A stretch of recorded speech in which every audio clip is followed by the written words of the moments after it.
बच्चों, हम कर रहे थे आपका स्टैंडर्ड सैम्पल क्वेश्चन पेपर जो कि सीबीएसई ने आउट किया था स्टैंडर्ड में मैथ्स, और हम पहुंचे थे आपके सेक्शन 2 पे। सेक्शन 2 का 17th नंबर। सेक्शन 1 हमने कर लिया था। सेक्शन 2 का जो नंबर है 17, 18, 19, 20 वो एक केस स्टडी है।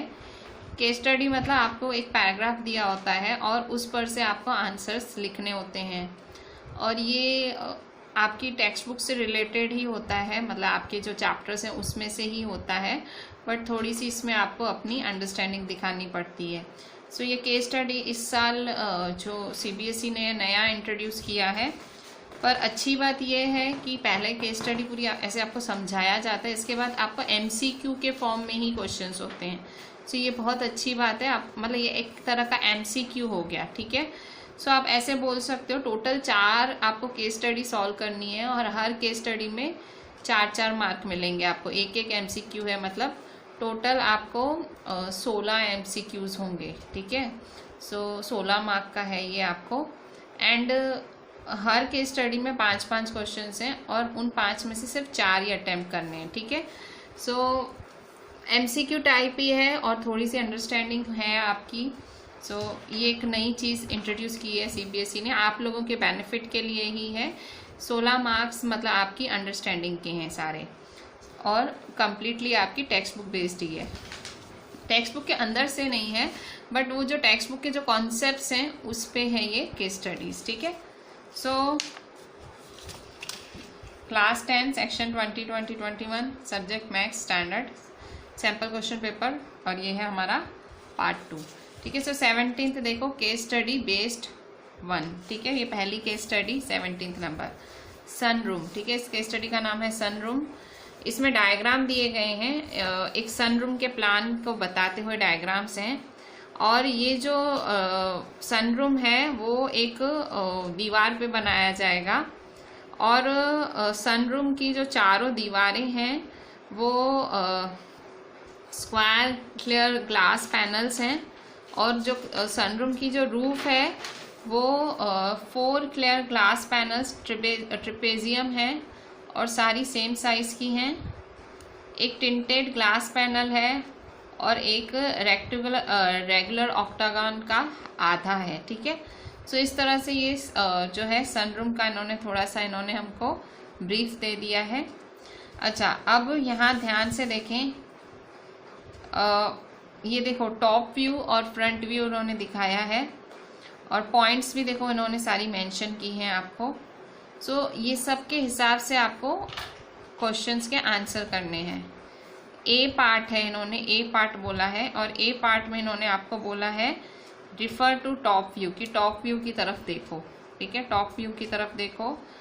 Find the mid point of the segment joining the points J6, 17 and I9, 16, ठीक है। सो इन्होंने मिड पॉइंट फाइंड करने बोला है J और I का।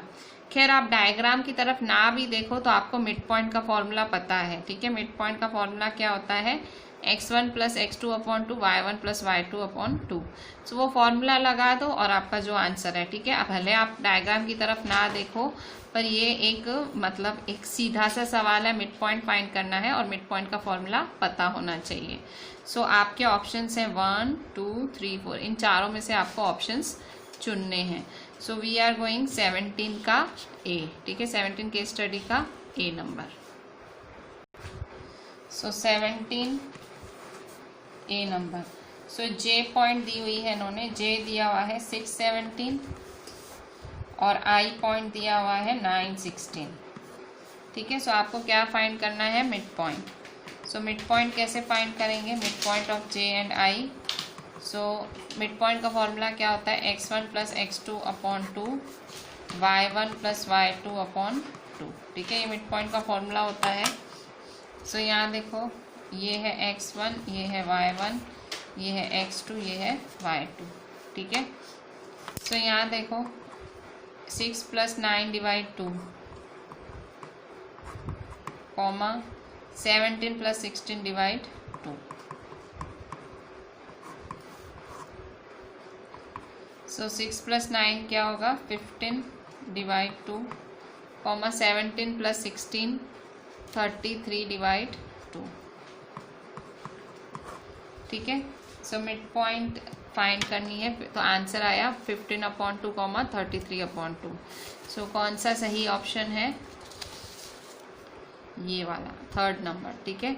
सो option 3, so option 3 is the correct option, option 3, ठीक है। अच्छा, आप बी नंबर देखेंगे। बी नंबर बोल रहा है refer to top view, top view की तरफ देखो।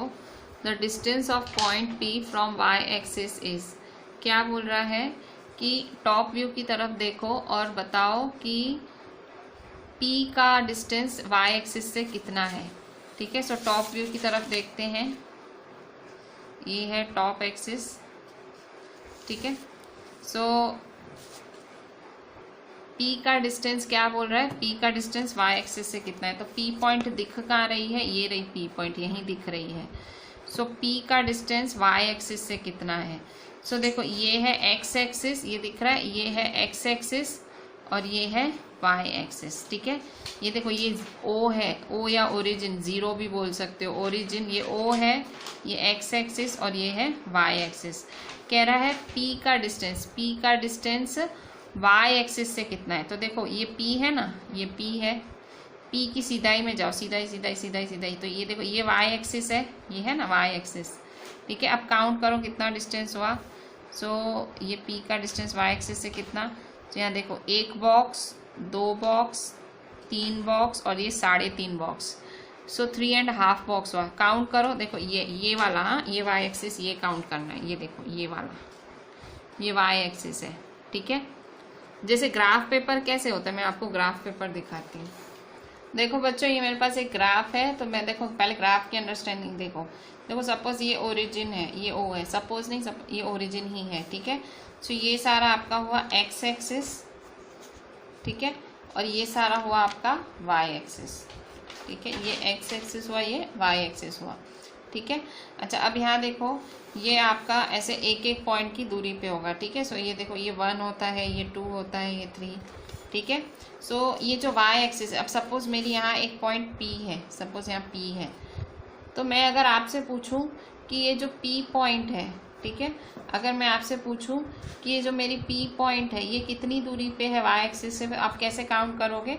सो ये देखो, ये मेरा y एक्सिस है, ये जो स्टैंडिंग लाइन होती है, ठीक है, ये जो वर्टिकल होता है, ये y होता है। सो काउंट करेंगे कितना दूर है। सो ये देखो, 1 2 3 4, तो आप कहोगे कि 4 पॉइंट्स की दूरी पे y एक्सिस है।